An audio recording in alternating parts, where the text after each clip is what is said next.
Hello दोस्तों, कैसे हैं आप लोग। बहुप्रतीक्षित उत्तर प्रदेश पुलिस भर्ती का रिजल्ट जारी कर दिया गया है।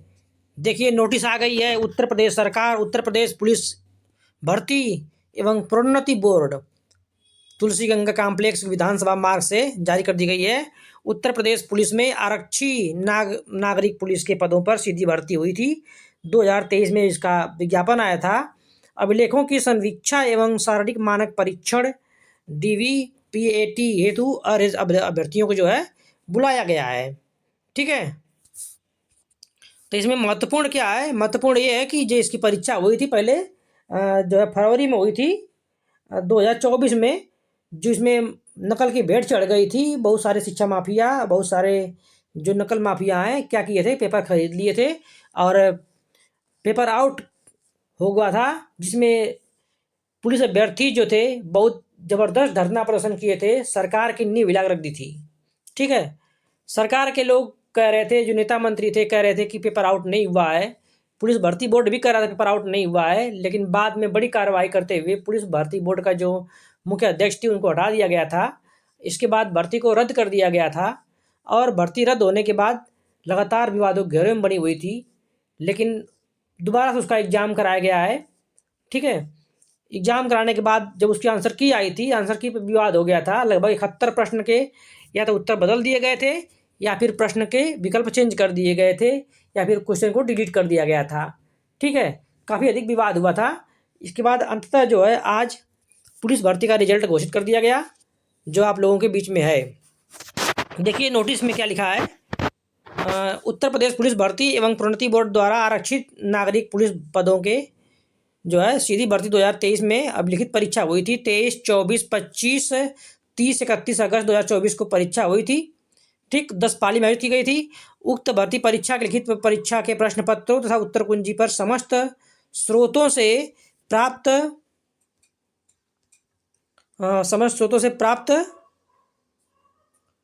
समस्त आपत्तियों पर गहन विचार किया गया है। इसके बाद आवश्यकता अनुसार विषय विशेषज्ञों के एकाधिक पैनल से अभिमत भी प्राप्त किए गए। उपरोक्त कार्रवाई के आलोक में सभी आवश्यक संशोधन बोर्ड की वेबसाइट पर दिए गए हैं। ठीक है, अंक उपलब्ध हैं, आप लोग जाके चेक भी कर सकते हैं। अभ्यर्थी बोर्ड की वेबसाइट पर उपलब्ध संशोधित उत्तर कुंजी से अपने उत्तर का मिलान भी कर सकते हैं।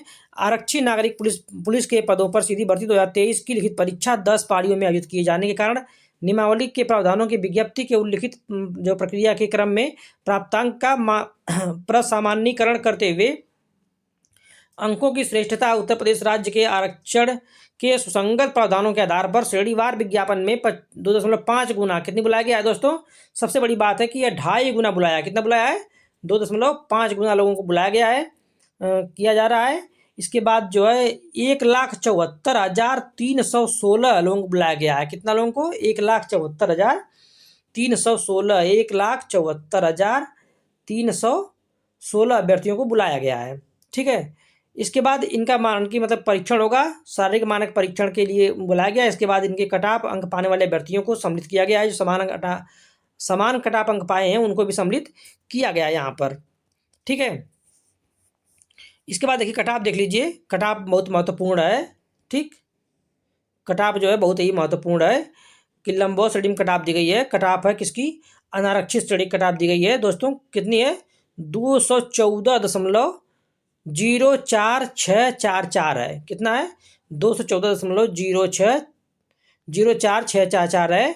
स्वतंत्रता संग्राम सेनानी आश्रित जो अभ्यर्थी हैं उनके कटाप जो है 75 कितनी गई है? 96 गई है स्वतंत्रता सेनानी की। भूतपूर्व सैनिक कटाप जो है वो 100 गई है, 100.44 गई है। इसके बाद होमगार्ड श्रेणी में मतलब पद नहीं थे।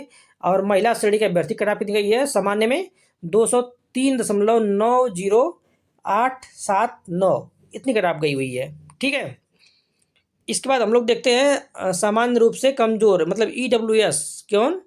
EWS कटाप है, देखते हैं क्या गई है? 187.31758 गई है, मतलब थोड़ा कम गई है। कितनी कम गई है? 14 उधर दीजिए, 14, 28, लगभग 27 नंबर कम गई है। कितनी?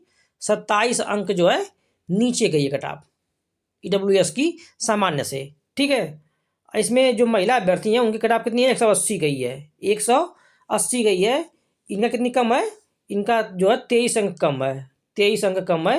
मतलब सामान्य जनरल महिला से ईडब्ल्यूएस महिला की 23 अंक जो है कम कट ऑफ गई है। ठीक, अब देखते हैं अन्य पिछड़ा वर्ग कितना गया है। तो अन्य पिछड़ा वर्ग जो है 198.99599 गया है, यानी कि ये भी जो लगभग है 16 नंबर कम गया है, लगभग 16 अंक क्या है कम गया है जनरल से। ठीक है, और इसमें जो सैनिक हैं भूतपूर्व उनके कट ऑफ 59 गया मात्र, है ना।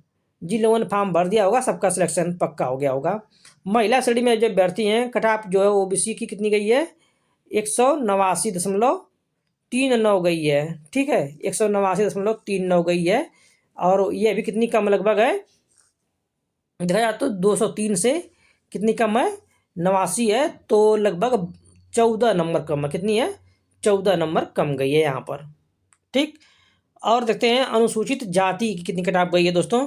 तो यह गई है 178 नंबर गई है लगभग, ठीक है ना, 178.04 गई है। और महिला में कितनी गई है 169 गई है। कितनी गई है 169 गई है कट ऑफ, महिला की 169 गई है, और पुरुष में कितनी गई है मेल में 178 गई है। ठीक, और अनुसूचित जनजाति एसटी कट ऑफ देखिए कितनी गई है, एसटी की कट ऑफ कितनी गई है। तो एसटी कट ऑफ जो 146.73 गई है। ठीक, और इसी तरह से देखा जाए तो महिला में कितनी गई है 136 नंबर गई है। तो ये रही कट ऑफ दोस्तों। जाइए आप लोग और वेबसाइट पर जाकर अपना रिजल्ट चेक कर लीजिए, और आंसर की से मिलान भी कर लीजिए। ठीक है, और देख लीजिए, संतुष्ट हो लीजिए कि आप लोग जो आंसर की लगाए थे, जो आंसर मारे थे विकल्प उतना ही सही है। नंबर थोड़ा इधर उधर दिखेंगे आपको, कुछ नंबर नीचे दिखेंगे, कुछ नंबर ऊपर दिखेंगे, तो इससे परेशान होने की जरूरत नहीं है। यह जो काफ़ी प्रश्न बदले गए हैं, आप लोग पता है कि लगभग 71 प्रश्न ऐसे थे, 71 प्रश्न कुल ऐसे थे जिसमें या तो बदलाव हुआ था या तो डिलीट हुआ था। लगभग 25 प्रश्न डिलीट कर दिए गए थे, ठीक है ना, और प्रश्नों में बदलाव हुआ था, और कुछ प्रश्न क्या हुए थे दो दो ऑप्शन सही मान लिए गए थे, कुछ ऐसे भी हुए थे। और जो बदलाव का कारण मिलेगा आप लोगों को वो इसलिए मिलेगा क्योंकि इसमें लागू हुआ है नॉर्मलाइजेशन। क्या लागू हुआ है नॉर्मलाइजेशन, जिसका बच्चे भी विरोध कर रहे थे, आर और पेथुआ पीसीएस के बच्चे जो विरोध कर रहे थे ये इसी के विरोध कर रहे थे। नॉर्मलाइजेशन है, नॉर्मलाइजेशन LIGHTION, ठीक है, नॉर्मलाइजेशन हुआ है। तो इसमें क्या होता है कि कुछ नंबर ऊपर, किसी के नंबर जो नीचे हैं वो ऊपर हो जाते हैं, किसी के जो ऊपर नंबर है वो नीचे हो जाते हैं, यानी किसी का नंबर बढ़ता है, किसी पाली में नंबर घटता है। वह अभ्यर्थी और पेपर की कठिनता के पर डिपेंड करता है। तो इसमें घबराने की ज़्यादा परेशान होने की जरूरत नहीं है। आप लोग देखिए, अगर सेटिस्फाई आप लोग अपने आंसर से हैं, जो आंसर मारा अगर वो सही है, ठीक है, तो अच्छी बात है। अगर नहीं है फिर आप लोग कमेंट में बताइएगा कि किनको किनको प्रश्नों में गड़बड़ी मिली है और किनके नंबर सही नहीं आए हैं। बस इतना आप लोग करिए, और चैनल को सब्सक्राइब कर दीजिए, शेयर कर दीजिए। ठीक है, ज़्यादा ज़्यादा शेयर करिए। आप लोग पढ़ाई में एंजॉय करिए। भगवान करे आप सभी लोग को नौकरी लग जाए, मैं तो यही दुआ करूँगा। जय हिंद दोस्तों, जय हिंद।